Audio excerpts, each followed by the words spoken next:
Le Journal de la Ville, le premier magazine de l'information provinciale.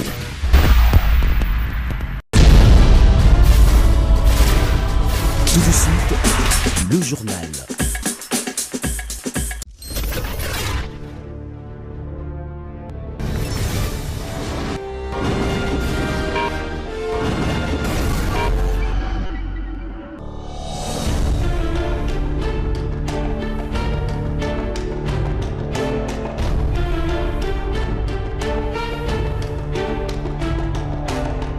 Mesdames et messieurs, merci de faire confiance au Journal de la Ville et tout de suite les titres. Enfin, la fumée blanche s'est échappée de la cheminée de la chapelle Sixtine à Rome, Vatican, c'est jeudi 8 mai 2025.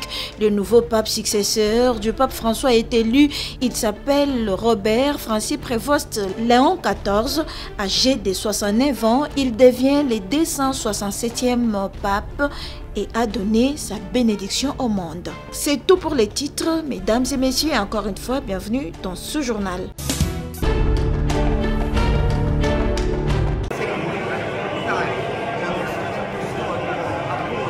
Enfin, le nouveau pape est connu. Robert Francis Prévost, c'est son nom, élu par ses pairs cardinaux. C'est jeudi 8 mai 2025, à l'issue du conclave tenu à Rome, Vatican, dans la chapelle des Sixtines. Né à Chicago, aux États-Unis d'Amérique, le 14 septembre 1955, le nouveau pape, c'est un ancien archevêque de l'État de Chicago. Il devient le 267e pape et désormais, il portera le nom de Léon XIV. Le nouveau pape élu livre ici ses premiers mots. Il veut parler.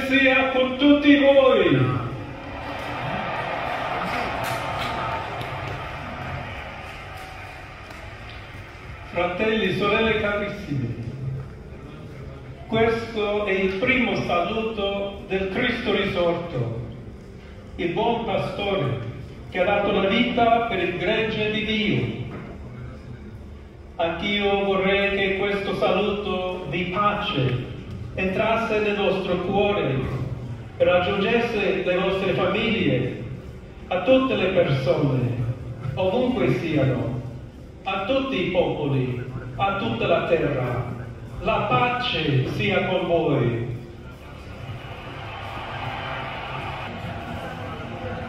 Questa è la pace di Cristo risorto, una pace disarmata e una pace disarmante, umile e perseverante.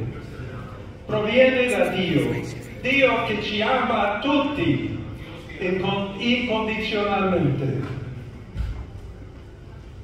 Ancora conserviamo nei nostri orecchi quella voce debole ma sempre coraggiosa di Papa Francesco che benediva a Roma.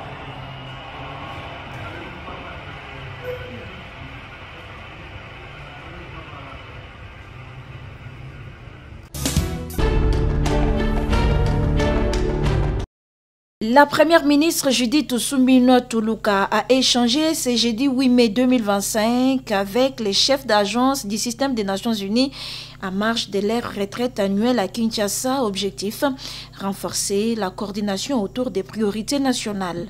Dialogue axé sur le développement malgré la crise sécuritaire dans l'est de la RDC. Appel à investir dans les infrastructures, l'agriculture, la diversification économique. Priorité à une collaboration structurée, efficace et centrée sur les besoins réels. Préoccupation face à la baisse des financements. Nécessité de mieux cibler les interventions. Le système des Nations Unies a réaffirmé son engagement à accompagner la République démocratique du Congo dans la mise en œuvre du cadre de coopération 2025-2030 aligné sur le PNST.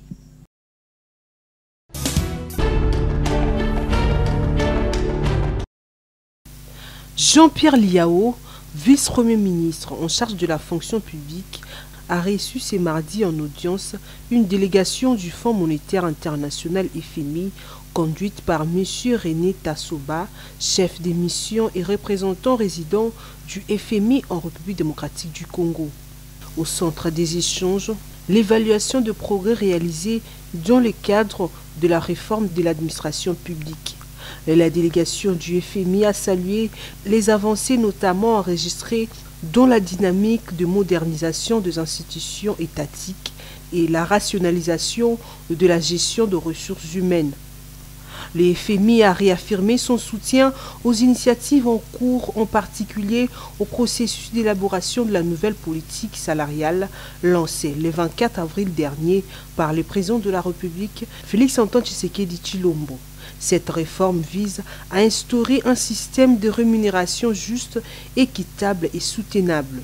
La collaboration étroite entre les gouvernements congolais et l'institution de Bretton Woods marque une étape importante dans l'engagement de la RDC à renforcer ses institutions publiques, à promouvoir une administration plus inclusive, performante et au service du développement national.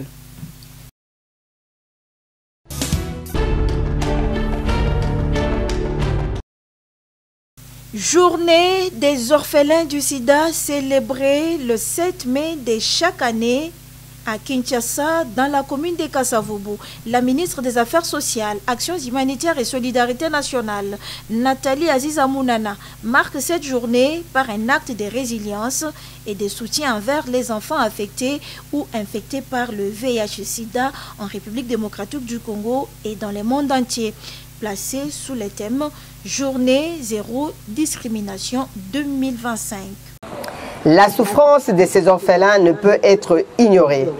En tant que nation, il est de notre devoir de les entourer, de les offrir l'accès à la santé, à l'éducation et à des opportunités qui leur permettront de s'épanouir. Nous devons briser les chaînes de la discrimination en entraînant leur potentiel. Chaque geste peut faire une différence. Faisons de cette journée un symbole de notre solidarité nationale. En nous unissant pour soutenir ces enfants, nous affirmons notre humanité, notre capacité à aimer et à prendre soin des uns et des autres. Ensemble, nous pouvons réaliser un changement significatif. Prenons la parole au nom des autres enfants. Pierre Katiebo, lui-même orphelin du sida, a exprimé sa gratitude envers la ministre pour ses gestes d'amour qu'il qualifie du don du cœur. Votre visite aujourd'hui illumine nos cœurs et nous montre que nous ne sommes pas oubliés. Ici, chaque sourire cache une histoire et chaque main tendue est un pas vers l'avenir. Votre présence est un geste fort qui nous donne du courage pour continuer à croire à nos rêves.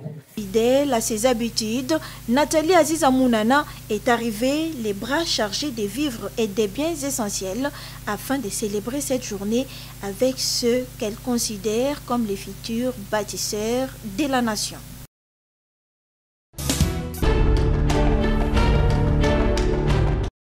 Inondations, constructions anarchiques, réhabilitation de routes, réouverture du marché central, l'insécurité dans la ville-province de Kinshasa au centre d'une réunion stratégique qui a réuni le gouverneur de la ville, le président de l'Assemblée provinciale de Kinshasa, Daniel Bumba, et Lévi Mbouta ont abordé tous les dossiers brûlants et urgents de la capitale. Une inspection sur terrain est prévue dans les prochains jours. Nous avons eu à échanger sur beaucoup de points. Je vais noter 2 points aujourd'hui. C'est par rapport, par exemple, au retour des normes sur la ville de Kinshasa.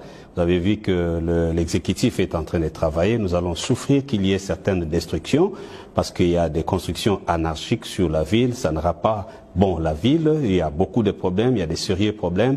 Il faudrait que nous puissions souffrir que ce travail soit fait pour que la ville soit quand même vivable. C'est le travail que l'exécutif est en train de faire sur le terrain. Et deuxièmement, nous avons échangé avec l'exécutif sur le problème du marché central. Il faudrait qu'on puisse réouvrir le marché central pour que la ville puisse avoir quand même des recettes pouvant résoudre tout le problème que nous avons au niveau de la ville. Je crois prochainement, il est prévu une descente entre le bureau de l'Assemblée provinciale ainsi que l'exécutif. Nous allons descendre pour voir le travail qui a déjà été fait. Qu'est-ce qui reste à faire pour pousser l'entreprise qui est en train de travailler à finir définitivement ses travaux afin que le marché central soit réouvert, que les Quinoises et Quinois puissent reprendre leur lieu de travail, les étalages, le magasin, pour que la ville puisse quand même avoir de quoi répondre à tous les problèmes que nous avons au niveau de la ville. Et cela répond également au problème de l'harmonie entre les deux institutions, comme vous avez constaté, et l'institution, la première institution de la ville de Kinshasa, qui est l'Assemblée provinciale, ainsi que la deuxième institution de la ville de Kinshasa, qui est l'exécutif. Nous travaillons en harmonie. Nous soutenons les gouverneurs pour qu'ils puissent réussir dans tous les défis que nous avons dans la ville de Kinshasa. Vous savez que nous avons plusieurs défis. Dernièrement, nous avons vécu ce problème des inondations. L'exécutif est en train de travailler et nous les appuyons également avec la commission que nous avons mise sur pied. Les députés provinciaux vivent au quotidien avec la population.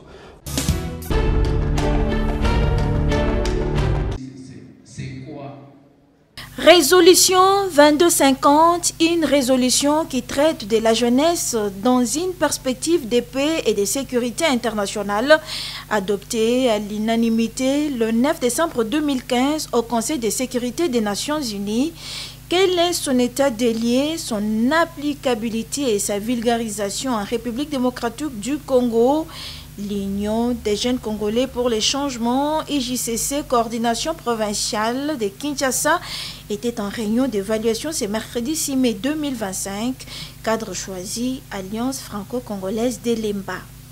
Les jeunes représentent une forte proportion des personnes qui subissent les effets des conflits armés, car de la République démocratique du Congo a agressé depuis des décennies dans sa partie est par les troupes rwandaises et leur supplétif M23 AFC.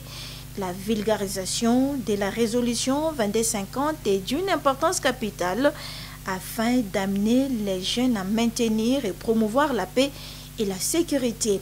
Rémi Flamme Manwamba, coordonnateur provincial IJCC Kinshasa. Le souhait de l'IJCC est que notre gouvernement puisse mettre en œuvre, vulgariser cette résolution 2250. Parce que la résolution 2250 vient conscientiser la jeunesse à réclamer ses droits. Parce que si la jeunesse ne se rend pas compte de toutes les crises multiformes dans les pays, demain, nous risquerons de perdre ces pays, nous deviendrons les locataires. La grandeur d'une nation dépend de la qualité de ses citoyens. Or, notre pays est en majorité jeune. Ces résolutions 2250, dès que c'est vulgarisé au milieu de tous les jeunes, la conscience va se rétablir et à ce moment-là, nous deviendrons puissants. Les jeunes de la République démocratique du Congo tiennent beaucoup à cette résolution 2250. La résolution 2250, ce n'est pas seulement Kinshasa. C'est pourquoi nous demandons au gouvernement congolais de soutenir les actions de l'UJCC pour que chaque jeune puisse s'approprier de ces documents qui nous donnent le droit d'agir en tant que jeune soucieux du développement. Va mener des actions sur terrain pour sa vulgarisation, sensibiliser et conscientiser les jeunes de s'en approprier.